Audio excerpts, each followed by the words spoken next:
बच्चों आवाज आ रही है आपको? Yes sir. Yes sir. चलिए ठीक है बच्चों। बच्चों तो कंटिन्यूटी इक्वेशन और बर्नौली थ्योरम के बारे में हम पिछले 2 लेक्चर में बात कर रहे थे। इनके काफी कुछ न्यूमेरिकल्स भी हमने सोल्व किया।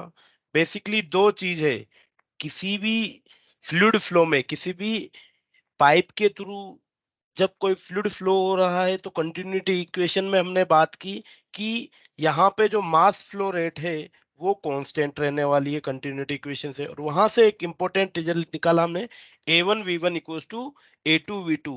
मतलब किसी भी फ्लूइड फ्लो के लिए अगर हम बात करें तो एरिया इंक्रीज होता है तो वेलोसिटी डिक्रीज होती है, और एरिया डिक्रीज होता है तो वेलोसिटी इंक्रीज होती है। ये कहानी थी बच्चों किसके लिए? कंटिन्यूटी इक्वेशन के लिए। फर्दर दूसरा हमने बात किया किसके लिए? दूसरी बात की हमने बर्नौली थ्योरम के लिए। बर्नौली थ्योरम में क्या कहा कि किसी भी फ्लूइड फ्लो में कोई भी 2 पॉइंट पे अगर मैं देखूं तो उन पॉइंट्स पे जो टोटल मैकेनिकल एनर्जी है वो कंजर्व रहती है। टोटल मैकेनिकल एनर्जी कंजर्व रहती है। ठीक है बच्चों। और जो मैकेनिकल एनर्जी में यहाँ पे मैंने काउंट किया वो kinetic energy per unit volume, potential energy per unit volume and pressure energy per unit volume, इन तीनों को किसी भी पॉइंट पे हम देखेंगे तो इनका सम कांस्टेंट रहने वाला है through out the motion of fluid. Yes और नो बच्चों? Yes sir. यस। बच्चों इनके क्वेश्चंस आप रेगुलरली प्रैक्टिस करते रहिएगा। बर्नौली इक्वेशन के हमने काफी कुछ क्वेश्चंस वगैरह भी देखे। एक सेकेंड होल्ड कीजिएगा बच्चों।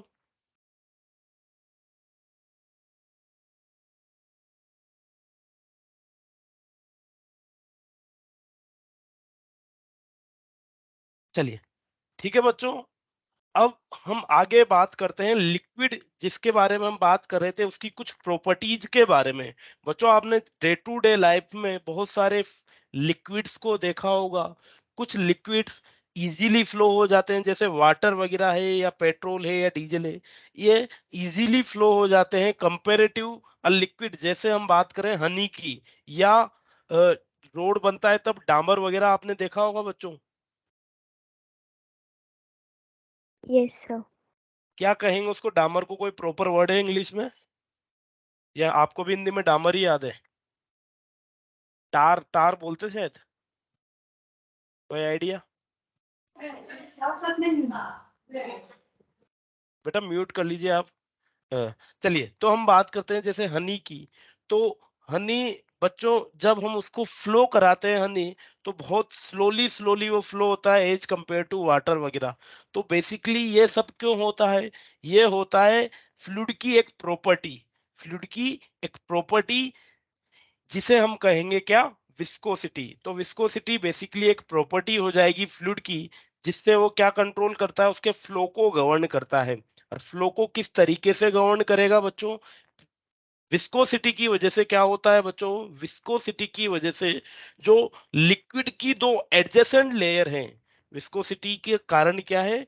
विस्कोसिटी का कारण है, या विस्कोसिटी एक ऐसी प्रॉपर्टी है जिसकी वजह से फ्लूइड की दो जो एडजेसेंट लेयर्स हैं, जब वो रिलेटिव मोशन करेंगी तो एक लेयर उसकी एडजेसेंट लेयर को अपोज करेगी। और वो कौन सी प्रॉपर्टी की वजह से होता है? वो होता है विस्कोसिटी की वजह से। चलिए इसको डायग्राम के थ्रू हम समझते हैं।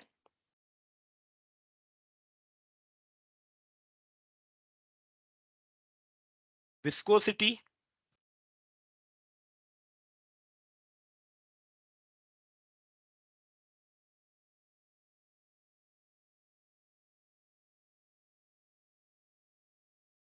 क्या होता है बच्चों? It is a property of fluid.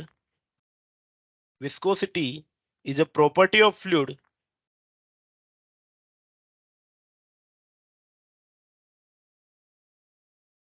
by virtue of which, by virtue of which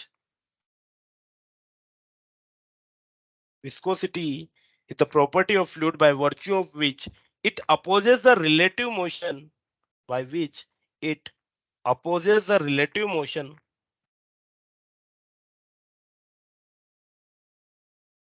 by virtue of which it opposes the relative motion between between its adjacent layer, between its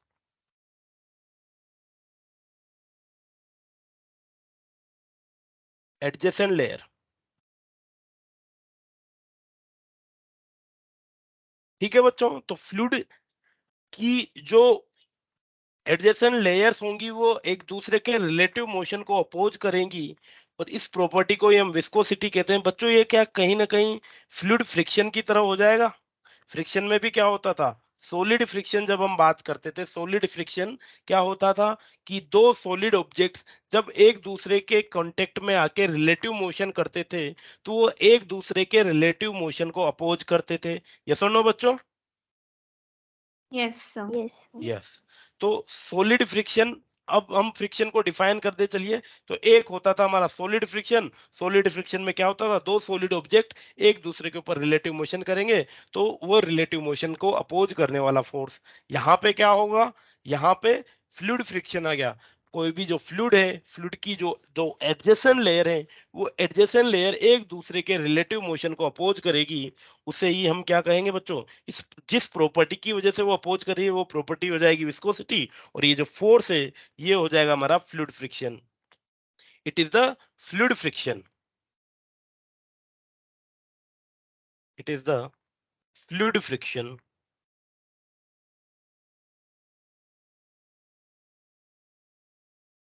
चलिए बच्चों, अब यहाँ पे देखिए क्या हो रहा है। जैसे मान लीजिए कि ये लिक्विड है,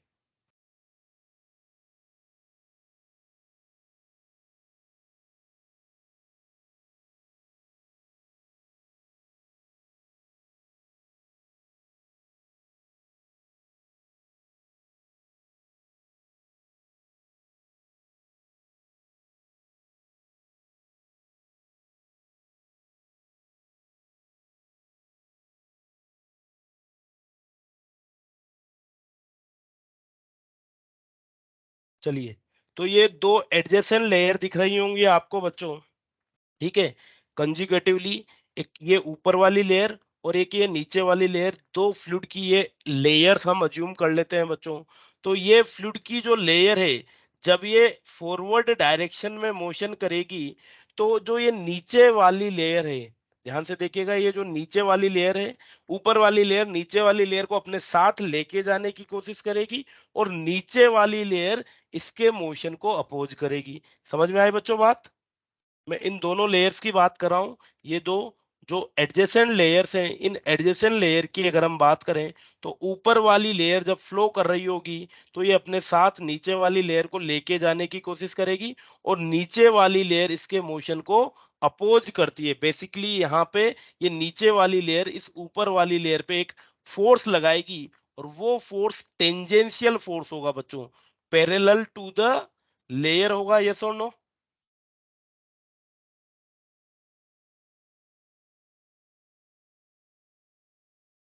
बच्चों समझ में आया नहीं आई Yes, बात? sir.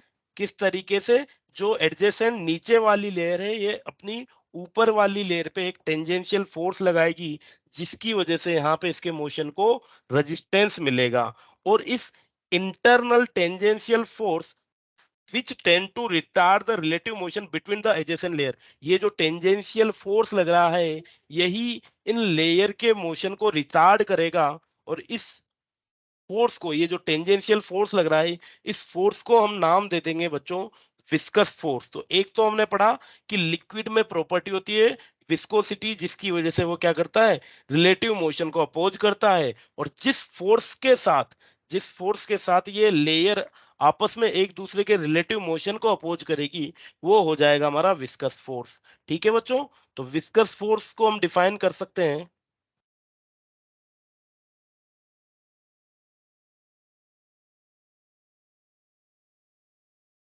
Viscous force, the tangential force which the tangential force the tangential force which tends to retard the relative motion tends to retard the relative motion between adjacent layer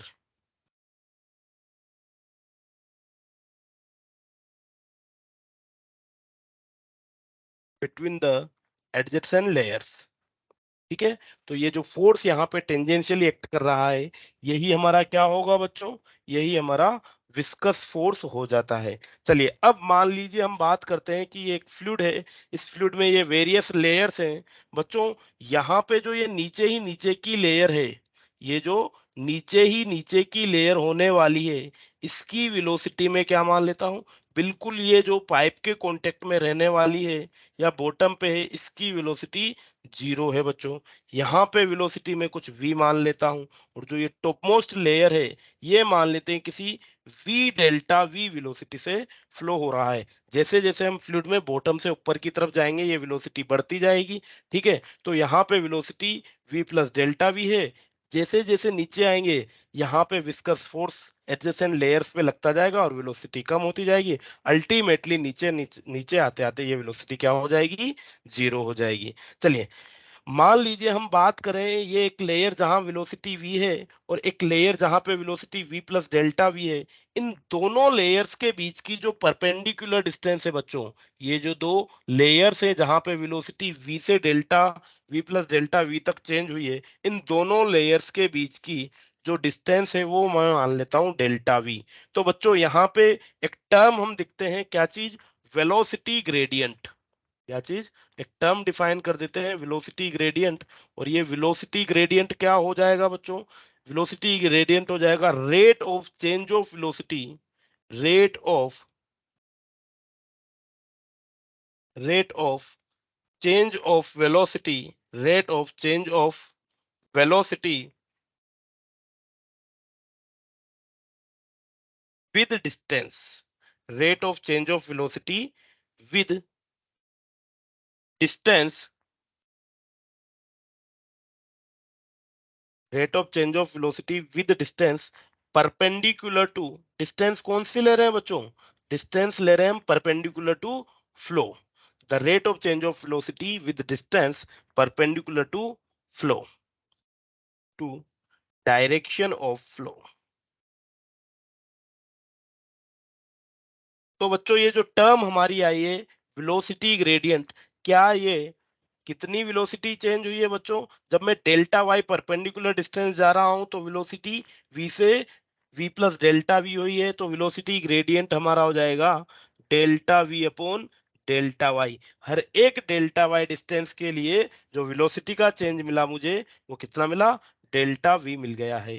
ठीक है बच्चों, ये जो वेलोसिटी है ये x direction में है, तो इसको मैं ले देता हूं डेल्टा v x के बराबर। तो वेलोसिटी ग्रेडियंट क्या हो जाएगा, v delta x upon delta y के बराबर। ठीक है, तो बच्चों अब अगर हम बात करें कि ये जो टेंजेंशियली फोर्स लग रहा था, जो एडजेसेंट लेयर लगा रही थी फ्लूइड के फ्लो को रजिस्ट कराने के लिए, ये जो फोर्स जिसको हमने नाम दे दिया, क्या नाम दिया बच्चों, विस्कस फोर्स। इस विस्कस फोर्स की मैं बात करूं तो बच्चों ये जो विस्कस फोर्स होता है, this viscous force is directly proportional to the velocity gradient.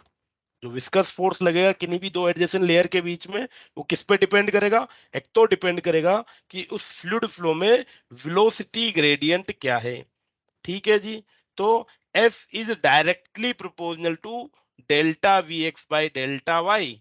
Further अगर हम बात करें बच्चों कि ये जो विस्कस फोर्स होता है, it depends upon the area of surface. जो कॉन्टेक्टिंग सरफेसेस हम ले रहे हैं, कॉन्टेक्टिंग सरफेसेस ले रहे हैं लेयर्स की, उनका area, contact area of the layers,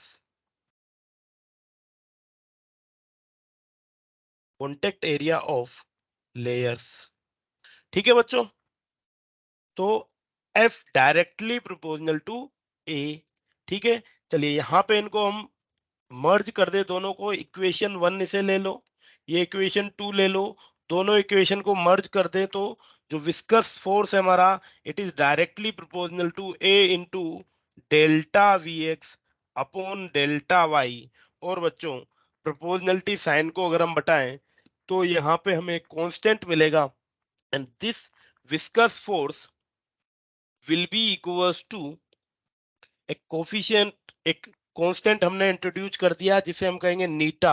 so F is equals to नीटा A delta V X by delta Y. और बच्चों ये जो नीटा हमने यहाँ पे जो कांस्टेंट इंट्रोड्यूस किया है, it is the coefficient of viscosity, it is the coefficient of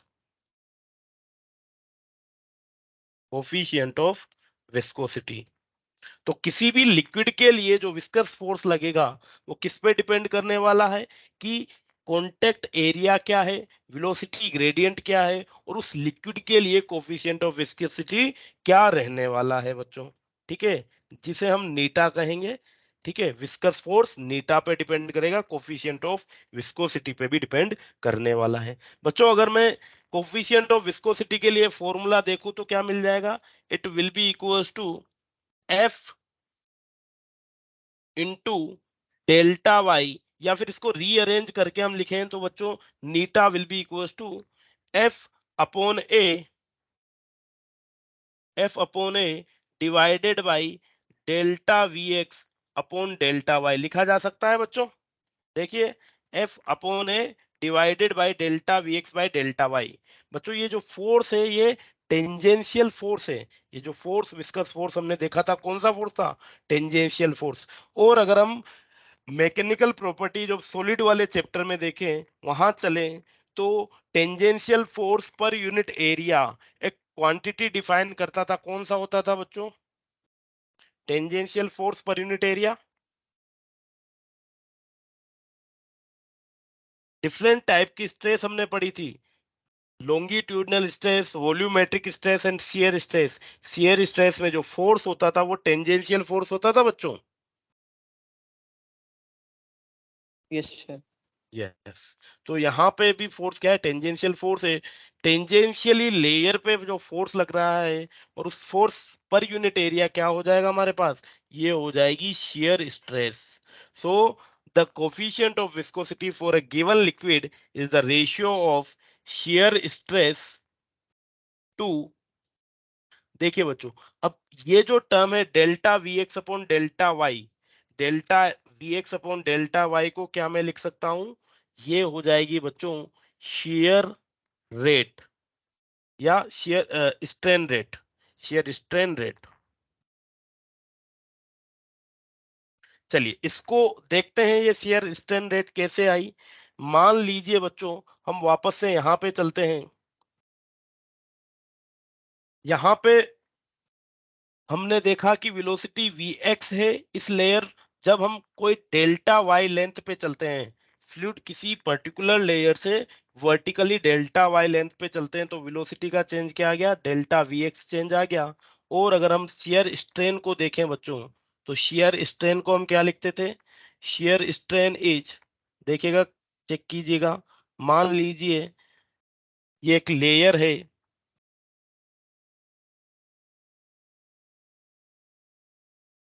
एक सेकेंड बच्चों,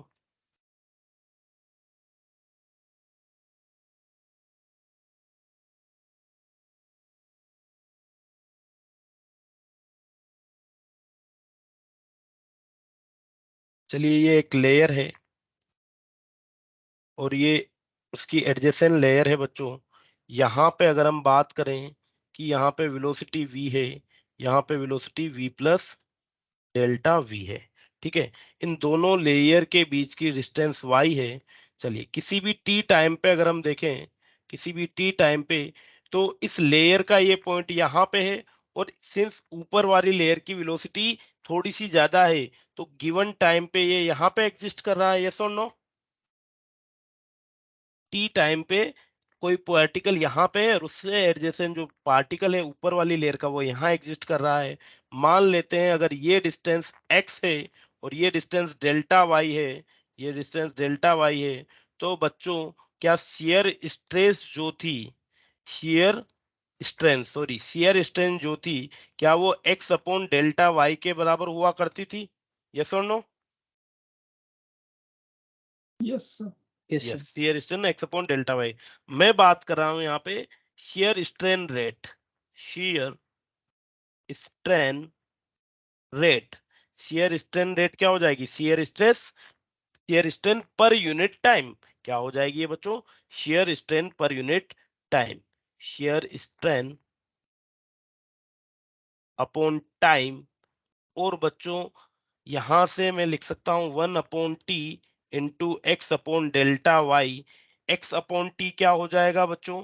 क्या एक्स अपॉन टी ये एक्स्ट्रा वेलोसिटी हो जाएगी डेल्टा वी, बोलिए, जिससे ये यहाँ पे प्रोसीड कर गया, जिससे ये पार्टिकल यहाँ एडवांस डिस्टेंस चल गया। ये क्या होगी? डेल्टा वी के बराबर हो जाएगी। एक्स अपॉन वी क्या हो जाएगा? Delta we. तो बेसिकली हम क्या लिख सकते हैं इसे? इसे हम लिख सकते हैं delta V X upon delta Y will be equal to strain rate. ठीक है बच्चों, तो coefficient of viscosity is basically the ratio of shear stress to strain rate. Okay बच्चों, डायरेक्ट ये फॉर्मूला हम याद रख सकते हैं कोफिशिएंट ऑफ विस्कोसिटी के लिए। ठीक है, चलिए नेक्स्ट हम Yes, बात sir. करते हैं बच्चों यूनिट के लिए। तो अगर हम बात करें स्ट्रेस अपॉन स्ट्रेन, स्ट्रेस की यूनिट क्या होती थी बच्चों?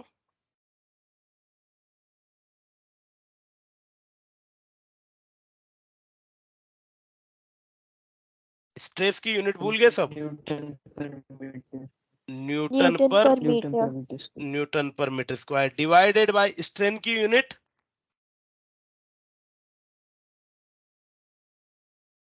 स्ट्रेन की यूनिट यूनिटलेस होता था, strain change in length upon length, तो स्ट्रेन यूनिटलेस होती थी। बट अगर हम बात करें बच्चों स्ट्रेन रेट, तो स्ट्रेन रेट की यूनिट हो जाएगी पर सेकंड। क्या हो जाएगी स्ट्रेन रेट की यूनिट? Per second. तो यहां से यूनिट क्या आ जाएगी कोफिशिएंट ऑफ विस्कोसिटी के लिए? The unit for coefficient of viscosity will be equals to newton second per metre square. क्या आ जाएगी बच्चों? Newton second per metre square, और यही इसके लिए एसआई यूनिट हो जाएगी। ठीक है, SI unit for viscosity is Newton second per metre square. Newton per metre square को बच्चों हम पास्कल लिखते हैं, तो पास्कल सेकंड भी लिखा जा सकता है। इसको क्या लिखा जा सकता है? Pascal second. ठीक है, और बच्चों ये जो यूनिट आती है Newton second per metre square या पास्कल सेकंड, इसको हम क्या बोल सकते हैं? इसको हम बोल सकते हैं डेकापोइज।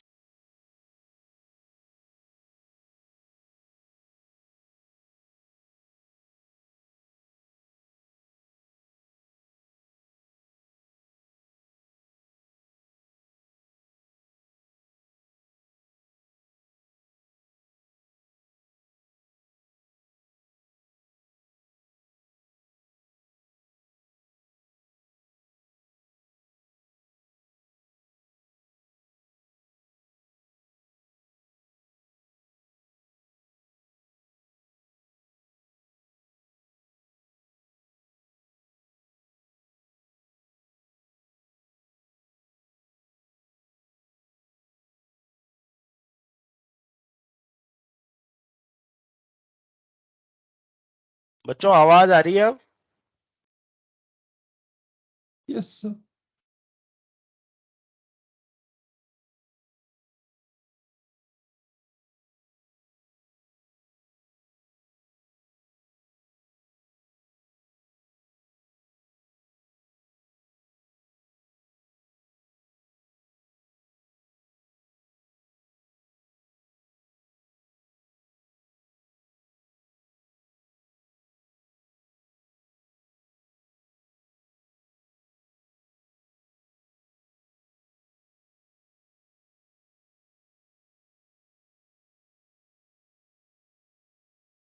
सीजीएस यूनिट होती है, सीजीएस यूनिट हो जाएगी पोइज।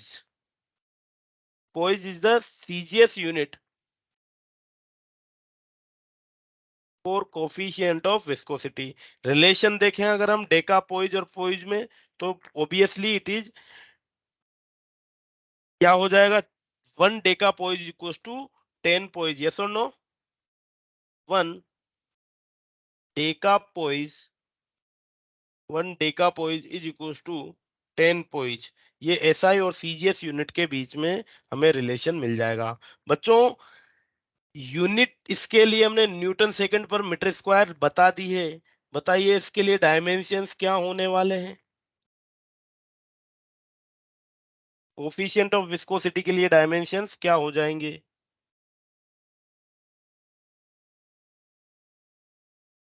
चलिए ये आपके लिए होमवर्क है। कि इसके लिए आपको अगर unit Newton second per metre square है तो इसके लिए डायमेंशंस क्या हो जाएंगे, मैं लिख देता हूं, आप सोल्व करके लिख लेना। m1 L-1 और T-1, ये हो जाएगा बच्चों dimensional formula for coefficient of viscosity. ठीक है बच्चों, चलिए, तो इतना सब कुछ हमने पढ़ा विस्कोसिटी के लिए और विस्कस फोर्स के लिए कि किसी भी फ्लूइड फ्लो में जो दो एडजेसेंट लेयर हैं वो रिलेटिव मोशन करेंगी तो एक दूसरे पे टेंजेंशियल फोर्स लगाएंगी, और वो टेंजेंशियल फोर्स मेरा विस्कस फोर्स होता है। और वो विस्कस फोर्स किन किन फैक्टर्स पे डिपेंड करता है, वो विस्कस फोर्स वेलोसिटी ग्रेडियंट पे डिपेंड करता है, वो viscous force area of layer पे डिपेंड करता है, और एक और चीज जिसे हम कहेंगे कोफिशिएंट ऑफ विस्कोसिटी उस पे भी डिपेंड करता है बच्चों। ठीक है, चलिए क्वेश्चन देखते हैं कि किस तरीके से ये क्वेश्चन बनने वाला है। There is a 3 mm thick layer of glycerine,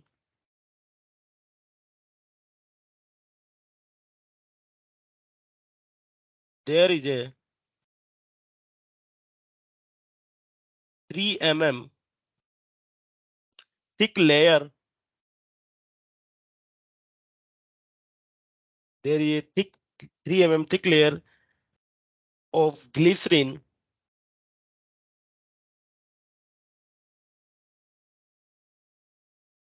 between a plate of area, between a plate of area, between a plate of area 10 raised to power minus 3 meter square.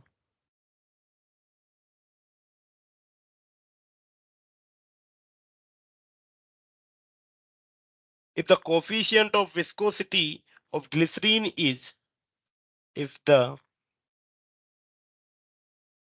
neta for glycerine, coefficient of viscosity for glycerine is 2 kg per meter second, then what force is required?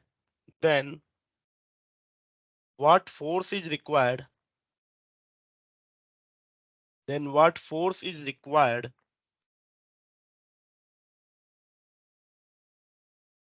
to move the plate? What force is required to move the plate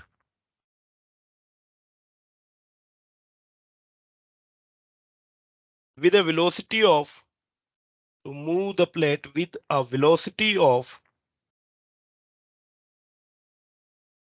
12 centimeter per second?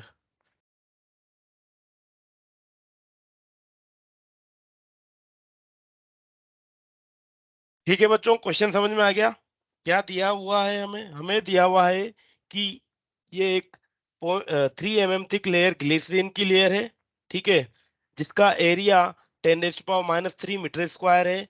अगर बच्चों glycerine के लिए coefficient of viscosity 2 kg पर metre second है, then हमें निकालना है कि प्लेट को अगर मैं 12 मीटर पर सेकेंड से चलाऊं, प्लेट को अगर 12 मीटर पर सेकेंड से चलाना है मुझे, तो क्या फोर्स रिक्वायर्ड होगा?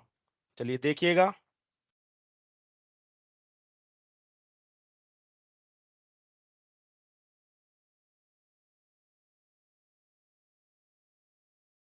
ये प्लेट हो गई, और इस प्लेट के नीचे एक ग्लिसरीन की लेयर में बना देता हूं यहाँ पे।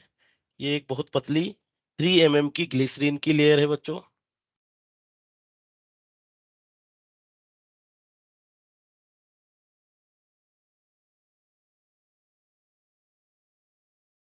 ये ग्लिसरीन की लेयर है, ठीक है। ये ग्लिसरीन की लेयर क्या करेगी बच्चों? इसको मोशन करने से रोकेगी प्लेट को, यस और नो? इसके रिलेटिव मोशन को ये ग्लिसरीन की लेयर अपोज करेगी। बेसिकली यहाँ पे क्या होगा? यहाँ पे एक टेंजेंशियल फोर्स इस ऊपर वाली प्लेट पे ये ग्लिसरीन की लेयर एक विस्कस फोर्स या टेंजेंशियल फोर्स Ft लगाएगी। और अगर हमें इसे कांस्टेंट वेलोसिटी से मूव कराना है तो कोई एक्सटर्नल फोर्स मुझे इस पे अप्लाई करना पड़ेगा to overcome this tangential force और दिस विस्कस फोर्स। इस विस्कस फोर्स को ओवरकम करने के लिए कोई एक्सटर्नल फोर्स लगाना पड़ेगा, ठीक है बच्चों। तो ये जो एक्सटर्नल फोर्स होगा, क्या ये विस्कस फोर्स के ही बराबर होगा? ये जो एक्सटर्नल फोर्स रिक्वायर्ड है मुझे इस प्लेट को मूव कराने के लिए, जितना विस्कस फोर्स लग रहा होगा, जितना फ्रिक्शन होता है, उतना ही तो एक्सटर्नल फोर्स लगाते हैं बॉडी को कांस्टेंट वेलोसिटी से मूव कराने के लिए। यस, तो यहाँ पे भी एक्सटर्नल फोर्स विस्कस फोर्स के बराबर हो जाएगा। विस्कस फोर्स क्या होता है बच्चों? It is eta A delta V by delta X के बराबर होता है। यस और नो? या delta V by delta Y के बराबर, हम जो एग्जैक्टली फॉर्मूले में लिखा है हमने। बच्चों नीटा की वैल्यू यहाँ पे मुझे कितनी दी हुई है? नीटा की वैल्यू दी हुई है 2 kg मीटर पर सेकेंड। बच्चों अब मेरे पास दो चॉइस है, या तो मैं पूरे के पूरे क्वेश्चंस को किस में करूं, एसआई यूनिट में करूं, या पूरे के पूरे क्वेश्चन को सीजीएस यूनिट में करूं। चलिए, तो नीटा की वैल्यू मुझे एसआई में दे रखी है, केजी मीटर पर सेकेंड। चलिए, एरिया की यूनिट 10⁻³ मीटर स्क्वायर, ये भी एसआई में है। फर्दर अगर हम बात करें वेलोसिटी, देखो जो लोअर मोस्ट लेयर होगी फ्लूइड की वो 0 पे है, और अपर मोस्ट को मुझे किससे 12 सेंटीमीटर पर सेकेंड से चलाना है। तो डेल्टा वी कितना हो जाएगा बच्चों? Delta we will be 12 centimetre पर सेकेंड, जिसे हम लिख सकते हैं 12 इंटू 10⁻⁻² मीटर पर सेकेंड। और ये जो लेयर है इसकी थिकनेस हमें कितनी रखी है? It is of thickness 3 mm। 3 mm is equal to 3 into 10⁻³ metre के बराबर। बच्चों सारी वैल्यूज मैंने एसआई में लिख दी है। अब हम कैलकुलेट कर लेते हैं। तो the viscous force acting on the plate will be equal to 2 multiplied by 10⁻³ multiplied by delta V, जो कि है 12 इंटू 10⁻² डिवाइडेड बाई 3 इंटू 10⁻³ ये -3 से -3 कैंसिल आउट हो जाएगा। So it will be equal to 24 divide by 3, it is 8 into 10⁻²। और जो viscous force लगेगा बच्चों कितना आ जाएगा? 0.08 न्यूटन का। और इतना ही एक्सटर्नल फोर्स मुझे रिक्वायर्ड है इस प्लेट को ग्लिसरीन के ऊपर मूव कराने के लिए। ठीक है बच्चों?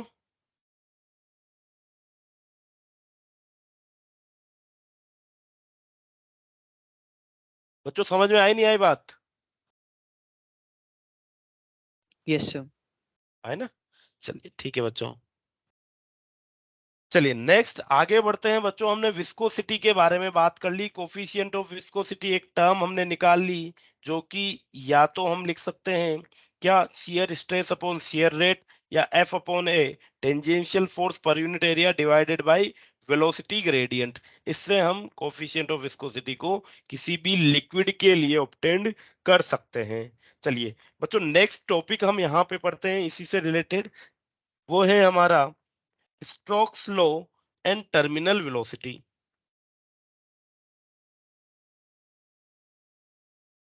Stokes law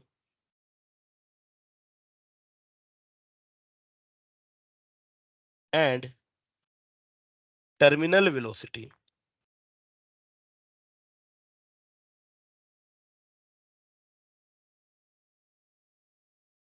चलिए स्टोक्स लॉ क्या कहता है बच्चों? If a small sphere of radius r is moving with a velocity v through a homogeneous stationary medium, कोई भी r रेडियस की बॉल किसी v वेलोसिटी से किसी मीडियम के या किसी लिक्विड के अंदर फ्लो करती है, then the viscous force acting on the sphere, मान लीजिए ये बच्चों ये एक लिक्विड कंटेनर है, होमोजीनियस और स्टेशनरी लिक्विड कंटेनर है ये। ठीक है, ये एक लिक्विड कंटेनर ले लिया।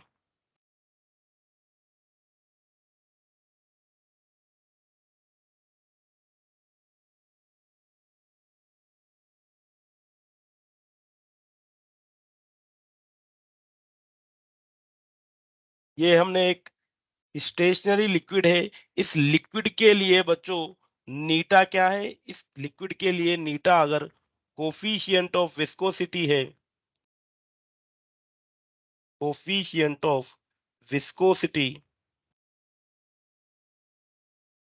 नीटा कोफिशिएंट ऑफ विस्कोसिटी है, और इस लिक्विड के थ्रू एक आर रेडियस का स्फीयर, इस लिक्विड के थ्रू कोई आर रेडियस का स्फीयर इससे मूव कर रहा है किसी v वेलोसिटी से, ये स्फीयर जिसकी रेडियस r है, रेडियस ऑफ स्फीयर, और इसकी वेलोसिटी v है, तो बच्चों ये जो स्फीयर है, ये स्फीयर एक फोर्स एक्सपीरियंस करेगा, ये स्फीयर इस लिक्विड के अंदर फोर्स एक्सपीरियंस करेगा, ठीक है। और उस फोर्स की जो वैल्यू होगी, इस फोर्स को विस्कस फोर्स ही हम कहने वाले हैं। तो ये विस्कस फोर्स एक्सपीरियंस करेगा लिक्विड, सॉरी ये स्फीयर, और ये जो विस्कस फोर्स की वैल्यू होगी बच्चों एफ वी की, it will be equals to 6 pi Neeta R V. किसके बराबर हो जाएगी बच्चों? 6 पाई नीटा आर वी की। तो यही हमारा स्टोक्स लॉ है बच्चों, बेसिकली, कि स्टोक्स एक साइंटिस्ट थे, उन्होंने कहा कि अगर मान लीजिए कोई नीटा कोफिशिएंट ऑफ विस्कोसिटी के होमोजीनियस लिक्विड से कोई आर रेडियस का स्पेयर वी वेलोसिटी से ट्रेवल करता है, तो ये एक विस्कस फोर्स एक्सपीरियंस करेगा, और विस्कस फोर्स की जो वैल्यू होगी वो क्या हो जाएगी? 6 पाई नीटा आर वी के बराबर हो जाएगी। तो एक बात तो ये हो गई बच्चों कि ये जो फोर्स है, विस्कस फोर्स, ये इस पे अप्लाई हो रहा है, जिसका मैग्नीट्यूड हो जाएगा 6 pi Neeta R we. Further अगर इस फोर्स की डायरेक्शन की बात करूं, तो ये जो फोर्स लग रहा है, this force will act in a direction opposite to flow, जिस भी डायरेक्शन में ये मूव कर रहा है, ठीक है। तो ये अगर नीचे की तरफ मूव कर रहा है, तो इसमें विस्कस फोर्स किस डायरेक्शन में लग जाएगा बच्चों? Upward. Upward. So the direction will be opposite to the motion of ball, ठीक है बच्चों। तो ये बॉल जिसकी रेडियस आर है, ये एक फोर्स, विस्कस फोर्स एक्सपीरियंस करेगी opposite to the motion direction में, with magnitude 6 pi Neeta R V, ठीक है बच्चों। चलिए अब इस बॉल पे अगर मैं देखूं, तो इस बॉल पे जो इसका वेट है डब्ल्यू, वो नीचे की तरफ एक्ट कर रहा होगा, यस और नो? Yes, इस sir. बॉल पे जो इसका वेट है डब्ल्यू, वो नीचे की तरफ एक्ट कर रहा है। इस पे बायोंट फोर्स जो है, वो ऊपर की तरफ एक्ट कर रहा है। इस पे बायोंट फोर्स बी ऊपर की तरफ एक्ट कर रहा है। और अब एक और फोर्स, क्या नाम है जिसका? Viscous force. विस्कस फोर्स, एक और फोर्स इस पे ऊपर की तरफ ही एक्ट कर रहा है, ठीक है। तो बेसिकली इस पे टोटल 3 फोर्स हो गए बच्चों, वेट डाउनवर्ड, बायोंट फोर्स ऊपर की तरफ, और विस्कस फोर्स भी ऊपर की तरफ, ठीक है बच्चों, कोई दिक्कत नहीं है? Yes, sir. यस। चलिए अब क्या होगा, देखो बच्चों, मान लीजिए यहाँ पे हम बात करें, ये जो विस्कस फोर्स है, ये बेसिकली वेलोसिटी डिपेंडेंट फोर्स है। जैसे जैसे वेलोसिटी चेंज होगी, इसकी वैल्यू भी चेंज हो जाएगी।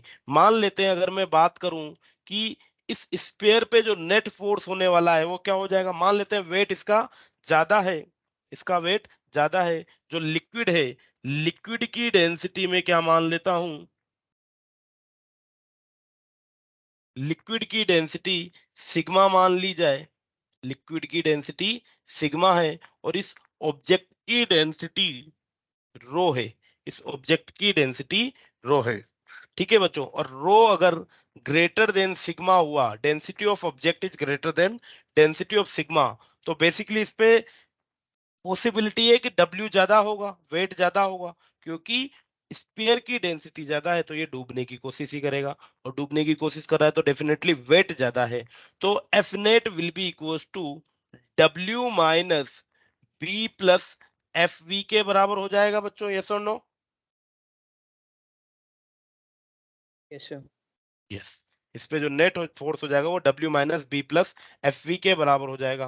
अब बच्चों, ये नेट फोर्स जो है, ये डाउनवर्ड डायरेक्शन में है, ये नेट फोर्स जो है वो इनिशियली डाउनवर्ड डायरेक्शन में है। तो बॉडी क्या होगी? बेसिकली इस नेट फोर्स की वजह से बॉडी डाउनवर्ड डायरेक्शन में एक्सेलरेट होगी, और अगर बॉडी डाउनवर्ड डायरेक्शन में एक्सेलरेट हो रही है, तो क्या इसकी वेलोसिटी इंक्रीज होगी बच्चों? Yes, sir. Yes, velocity increase होगी। तो ये जो फोर्स है एफ वी, क्या ये भी इंक्रीज होगा?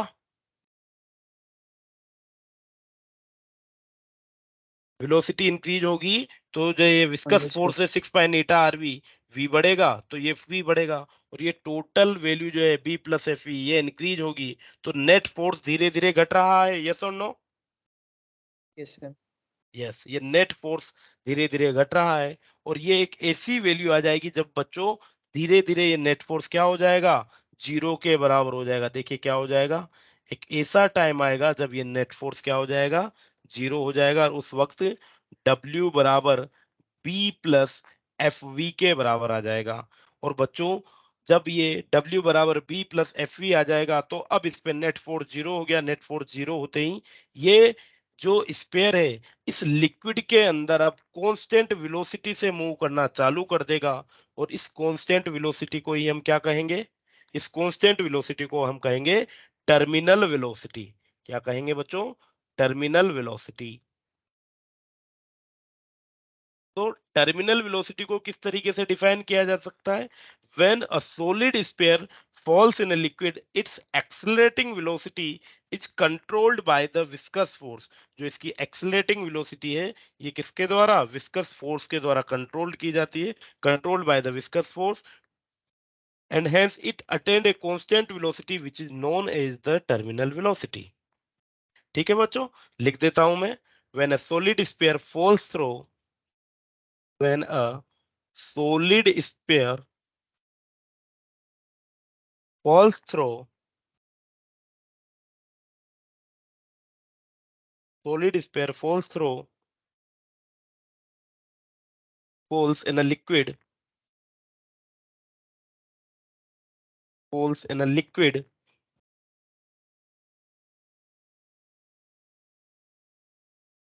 its accelerating velocity, its accelerating velocity,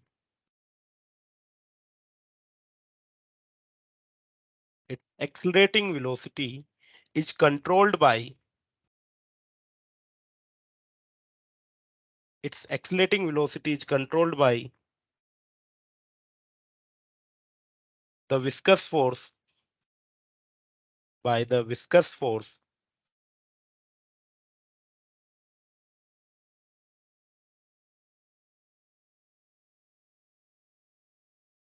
due to liquid. Its accelerating velocity is controlled by the viscous force applied by liquid,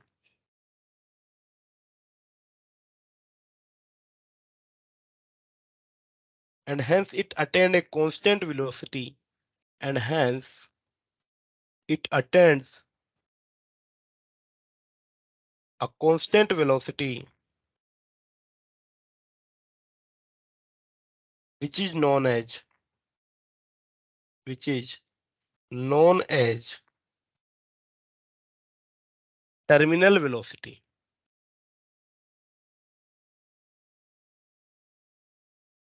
ठीक है बच्चों, तो टर्मिनल वेलोसिटी जब अटेंड हो जाएगी तो जो हमारा स्पेयर है, स्पेयर पे नेट फोर्स जो होने वाला है वो क्या हो जाएगा, जीरो के बराबर हो जाएगा। चलिए देख लेते हैं क्या होगा। देखो अगर हम बात करें नेट फोर्स जीरो, इसका मतलब जो वेट है, वेट किसके बराबर होगा, बायोंट plus plus बायोंट force plus viscous force के बराबर हो जाएगा। चलिए मान लीजिए हमने जैसा कि कहा हुआ है कि आर रेडियस ऑफ बॉडी हो जाएगी, सिग्मा डेंसिटी ऑफ मीडियम हो जाएगा, रो डेंसिटी ऑफ बॉडी है। तो अगर हम यहाँ पे W की बात करें तो W कितना हो जाएगा बच्चों, W is equals to M G, W is equals to M G, और एम जी क्या होता है, V volume into density of body into G के बराबर हो जाएगा। बच्चों ये एक स्पेयर हमने लिया है, तो स्पेयर के लिए वॉल्यूम क्या होता है, it is 4/3 pi R cube, ये वॉल्यूम हो गया, into density rho into G के बराबर। फर्दर बायोंट फोर्स की बात करें तो 4/3 pi R cube sigma G के बराबर बायोंट फोर्स हो जाएगा। और अगर विस्कस फोर्स की बात करें तो it is 6 pi Neeta R VT के बराबर ये हो जाएगा बच्चों। तीनों की वैल्यूज को मैं पुट कर देता हूं हमारे यहाँ इस इक्वेशन में कि W is equal to B plus F V, so it will be 4/3 pi R cube rho G will be equal to 4/3 pi R cube sigma G plus 6 pi Neeta R V T. बच्चों हमारा interest क्या है? हमारा interest है इस VT terminal velocity को calculate करने में। चलिए सबसे पहले मैं जो बायोन फोर्स वाला पार्ट है 4/3 pi R cube sigma G, इसको लेफ्ट साइड में ले जाऊंगा तो it will be 4/3 pi R cube G sigma minus rho will be equals to 6 pi Neeta R V T. और बच्चों यहां से वीटी को अगर हम कैलकुलेट करें तो देखो पाई से पाई कैंसिल आउट हो जाएगा, ये 2 से 4 2 टाइम्स और 6 3 टाइम कैंसिल आउट हो जाएगा। तो ये हमें इक्वेशन मिल जाएगी बेसिकली एक 2/9 आर स्क्वायर नीटा रो माइनस सिग्मा जी के बराबर। बहुत ही इंपॉर्टेंट फॉर्मूला हमने यहाँ पे ड्राइव कर लिया है बच्चों, ठीक है, टर्मिनल वेलोसिटी के लिए, कि अगर मान लीजिए कोई आर रेडियस का स्पेयर, एक आर रेडियस का स्पेयर किसी नीटा कोफिशिएंट ऑफ विस्कोसिटी के फ्लूइड से फ्लो हो रहा है तो उसके लिए टर्मिनल वेलोसिटी हमें इस एक्सप्रेशन के थ्रू मिल जाएगी बच्चों। क्लियर है बात? Yes, चलिए sir. अगर हम ग्राफ ड्रॉ करें किस किस के बीच में, graph between velocity and distance और time, graph between graph between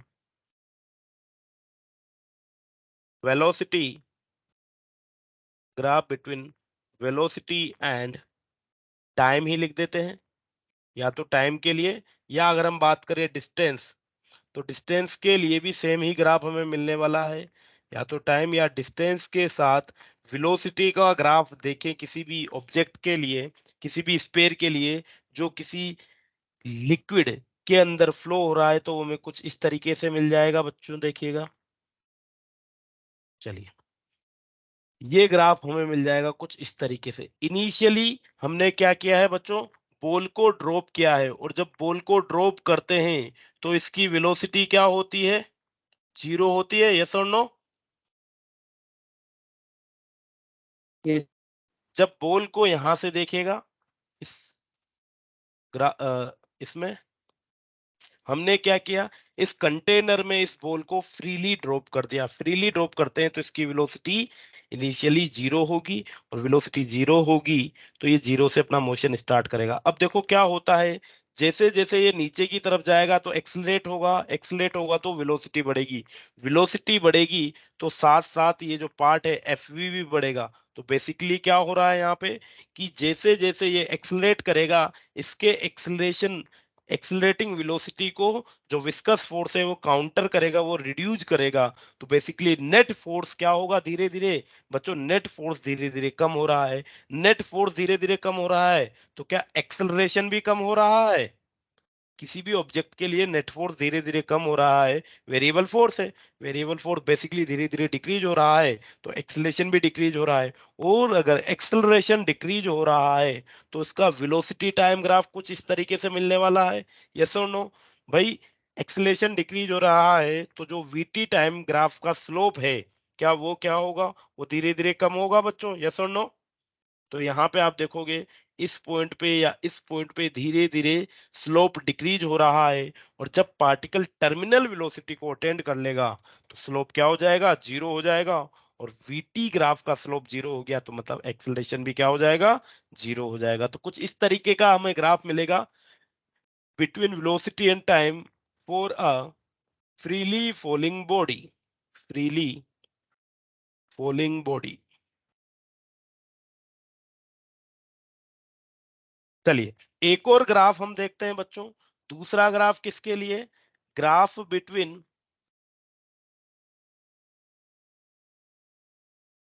velocity, graph between velocity and time for a body, for a body thrown body thrown with a velocity, किसी बॉडी को मैं ड्रॉप करने के बजाय एक ऐसी वेलोसिटी से थ्रो कर रहा हूं with a velocity that is greater than the terminal velocity, that is greater than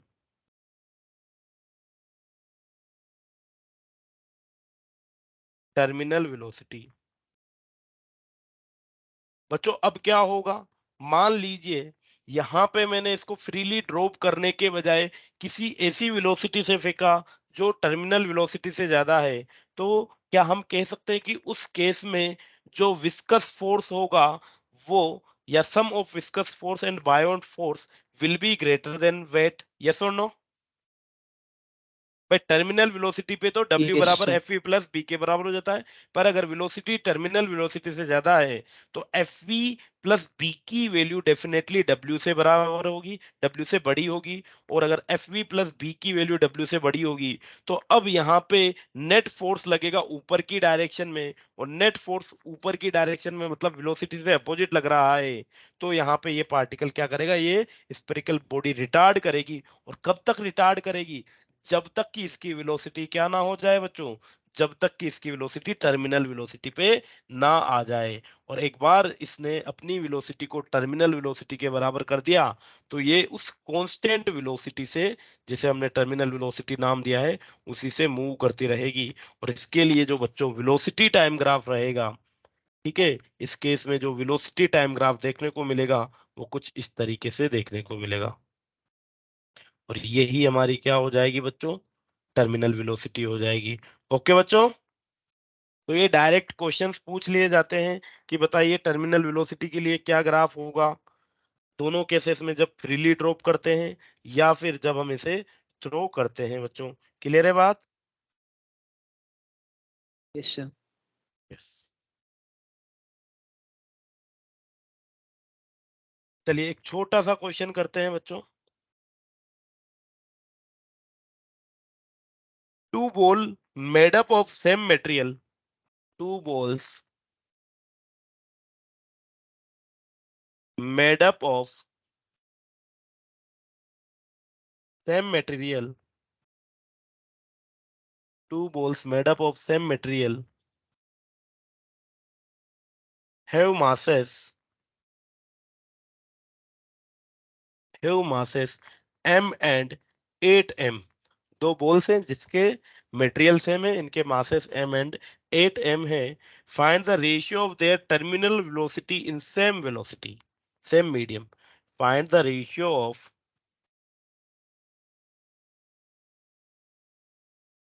terminal velocity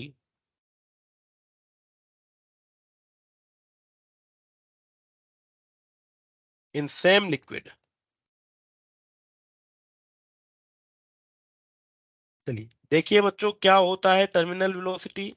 terminal velocity is 2/9 r square upon नेटा रो माइनस सिग्मा जी के बराबर होता है।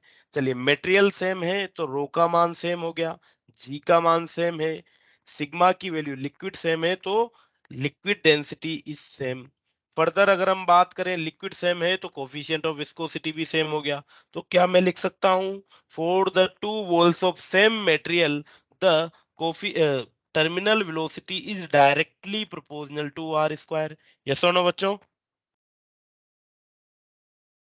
Yes, sir. Sir. यस। चलिए हमें मासेस दिया हुआ है बच्चों, मास क्या होता है, for a spherical ball mass is 4/3 pi R cube sigma, sorry rho pi 4/3 pi R cube sigma. अगर दोनों ऑब्जेक्ट के मासेस का रेशियो में देखूं तो क्या हो जाएगा, m is directly proportional to R cube हो जाता है बच्चों। तो यहां से मासेस का रेशियो क्या हो जाएगा, m/8m will be equals to r1/r2 का क्यूब बच्चों। और यहां से r1/r2 will be equals to, m से m कैंसिल आउट हो जाएगा, it will be 1/8 raise to power 1/3।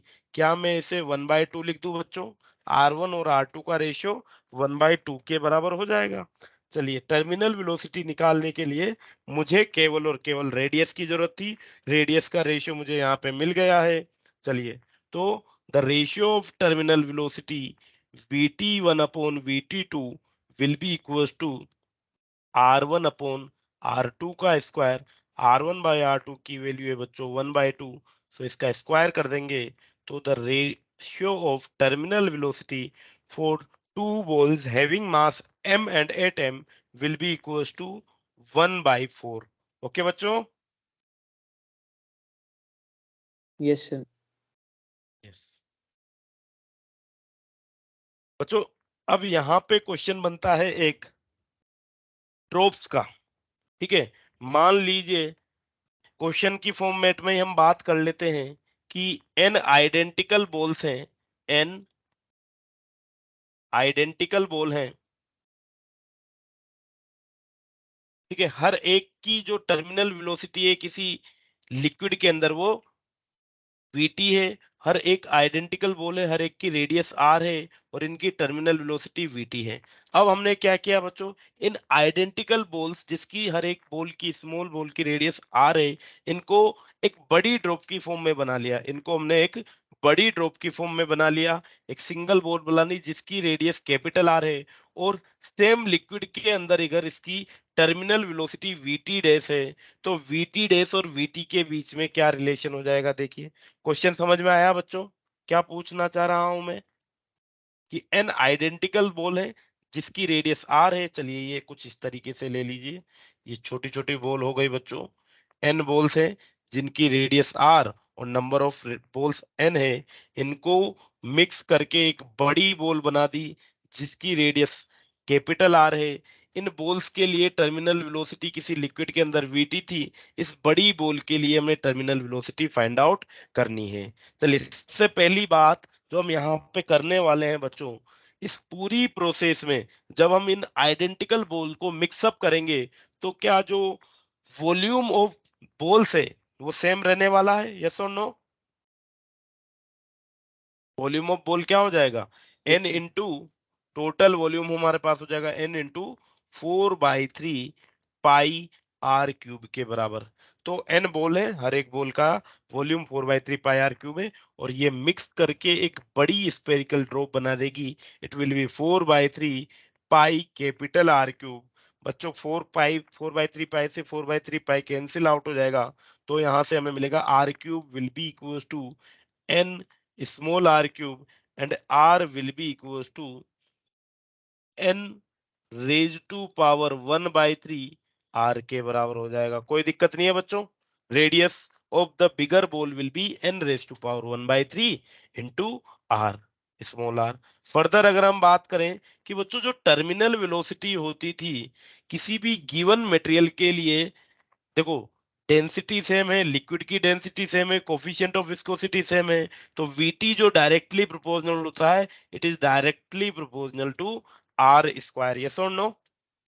Same material की बॉल्स के लिए जो टर्मिनल वेलोसिटी है वो बॉल की रेडियस के स्क्वायर के डायरेक्टली प्रोपोर्शनल होता है। तो here we can write vt upon vt dash will be equals to small R capital R का होल स्क्वायर। बच्चों कोई दिक्कत नहीं है? Yes, sir. Yes.